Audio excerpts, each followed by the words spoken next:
Video দিয়েছি শেখাটির সেই বিখ্যাত সেনবাড়ি নিয়ে।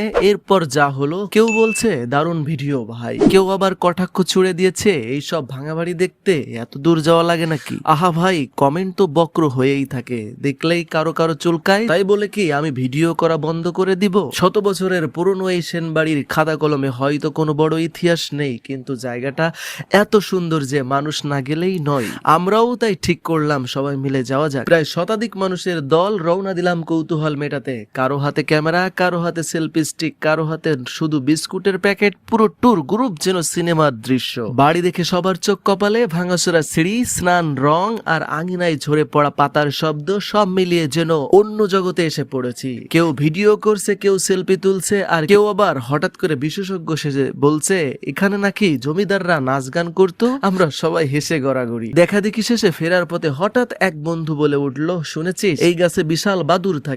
শুনেই থামলাম। সত্যি গাছের ডালে বিশাল বিশাল বাদুর ঝুলছে। দৃশ্যটা দেখে মনে হলো সিনেমার হরর সিন চলছে। কেউ মোবাইলে ভিডিও করছে, কেউ আবার ভয় পেয়ে গাছ থেকে দূরে সরে দাঁড়াচ্ছে। তারপর আরেকজন প্রস্তাব দিল, চলেন নদীর ধার ঘুরে আসি। আমরা আবারও রওনা দিলাম। গ্রামের সরু পথ ধরে হাঁটতে হাঁটতে পৌঁছে গেলাম নদীর ধারে। সেখানে গিয়ে সবাই ছবি তুললো, হাসির কল্লোল আর ক্যামেরার ক্লিকের শব্দে মুহূর্তগুলো বন্দী হয়ে গেল। সেদিন বুঝলাম মজা করতে ইতিহাসের বই মুখস্থ করতে হয় না। একটা পুরনো ভাঙা বাড়ি, বিশাল বাদুরের দৃশ্য আর নদীর শান্ত সৌন্দর্যই যথেষ্ট একটা দিনের সব গল্প হয়ে উঠতে। তাই বলি, কারো বাজে কমেন্টে মাথা গরম না করে সবাইকে একবার শেখাটি সেনবাড়ি ঘুরে আসার আমন্ত্রণ রইল। বাস্তবে গিয়ে দেখলে বুঝবেন এই ভাঙা বাড়িটাই আসলে কত সুন্দর আর স্মরণীয়।